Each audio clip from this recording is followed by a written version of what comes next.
एक गांव में सत्यम नाम का एक सीधा सादा नौजवान रहता था। उसने आजीवन भगवान विष्णु की भक्ति करने का मन बना लिया। वह दिन रात विष्णु भगवान की पूजा अर्चना करता रहता था।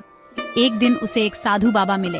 बाबा, मैं भगवान विष्णु को अपना आराध्य देव मानकर उनकी पूजा करता रहता हूँ, किंतु मैं भगवान के दर्शन करना चाहता हूँ।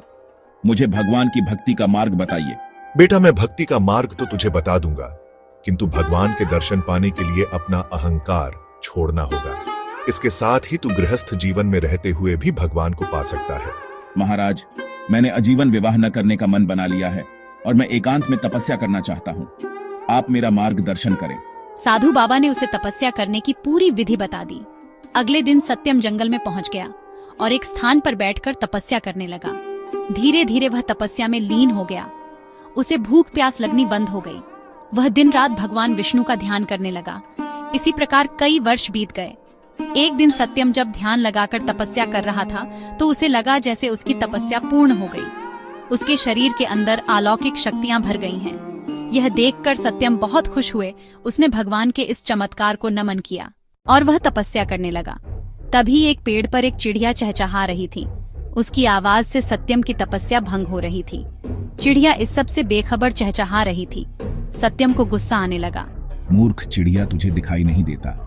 मैं तपस्या कर रहा हूँ। मेरी तपस्या तूने भंग कर दी। इसकी सजा तुझे अवश्य मिलेगी। यह सुनकर चिड़िया रोने लगी और माफी मांगने लगी।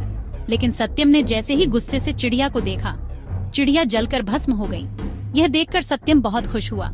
इस संसार में मुझसे शक्तिशाली और ज्ञानी कोई नहीं है। यह सोचकर वह गांव की तरफ चल दिया। सत्यम बहुत सालों के बाद गांव में आया था। उसे कोई पहचान नहीं पाया। सत्यम एक घर के पास पहुंचा। माई बाबा आए हैं, भिक्षा दो। घर के अंदर से कोई आवाज नहीं आई। कुछ देर इंतजार करने के बाद सत्यम ने फिर कहा, माई भिक्षा दो। साधु बाबा, तनिक इंतजार कीजिए, मैं अभी अपने पति को भोजन करा रही हूँ। अभी नहीं आ सकती, कुछ देर बाद आकर आपको भिक्षा दूंगी। यह सुनकर सत्यम क्रोध से भर गया। मूर्ख, जानती है मैं कितना ज्ञानी तपस्वी साधु हूँ। मेरा अपमान करने का साहस इस संसार में किसी को नहीं है। क्षमा कीजिए महाराज, किंतु मैं अपने पति को भोजन कराए बिना बाहर नहीं आ सकती। तू इसका परिणाम जानती है। महाराज, मैं कोई पेड़ पर बैठी चिड़िया नहीं हूँ जो आपके क्रोध से भस्म हो जाऊंगी। तुझे ये सब कैसे पता? महाराज, यहाँ से कुछ दूर पर एक कसाई की दुकान है, आप वहाँ चले जाइए। आपको आपके प्रश्नों के उत्तर मिल जाएंगे। सत्यम उस दुकान की ओर चल दिया। वह दुकान पर पहुंचा तो उसने देखा एक कसाई मांस बेच रहा था। सत्यम को देखकर वह दुकान से बाहर आ गया। महाराज, आपको उस औरत ने भेजा है जो अपने पति को भोजन करा रही थी। तुम्हें यह सब कैसे पता? वहाँ तो उस समय कोई नहीं था।